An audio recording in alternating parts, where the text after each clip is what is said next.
Estimating a decimal sum or difference. Estimate 16.271 plus 8.27 by first rounding each number to the nearest tenth. The order in which we do this problem is extremely important.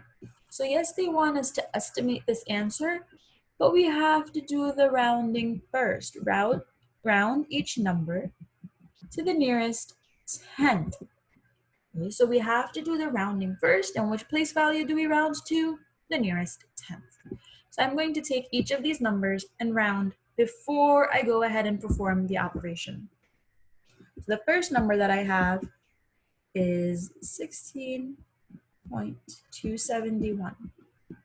Now we have to round to the nearest tenth. Identify the digit that's in the tenths place. That happens to be the 2. Any number after this will become a 0. But we have to determine whether we round up or down. So we take a look at the number 7. Since it is greater than 5, we would round up. So the 2 becomes a 3. And anything before that place value remains the same. So our first number rounded becomes 16.3. It is okay to drop the zeros after the 3 since there is no other digit other than 0.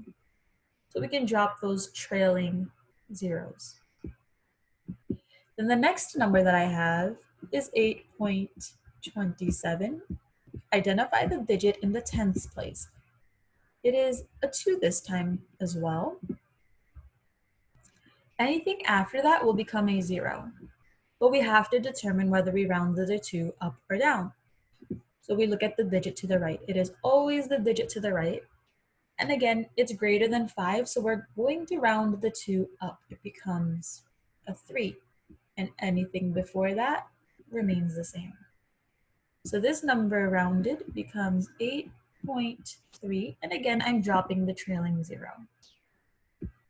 Now I can go ahead and do the estimating part. So we have 16.3 plus 8.3.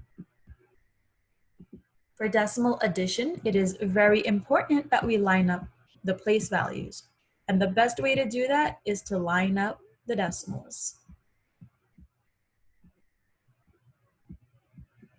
Okay, so we did the rounding first, and then we're going to perform the operation. Now we can add as if we were adding whole numbers. 3 plus 3 is 6. Since we lined up the decimals, we know exactly where the decimal goes. 6 plus 8 is 14. I have to carry the 1. And 1 plus 1 is 2. So our estimation becomes 24.6. And that is the answer.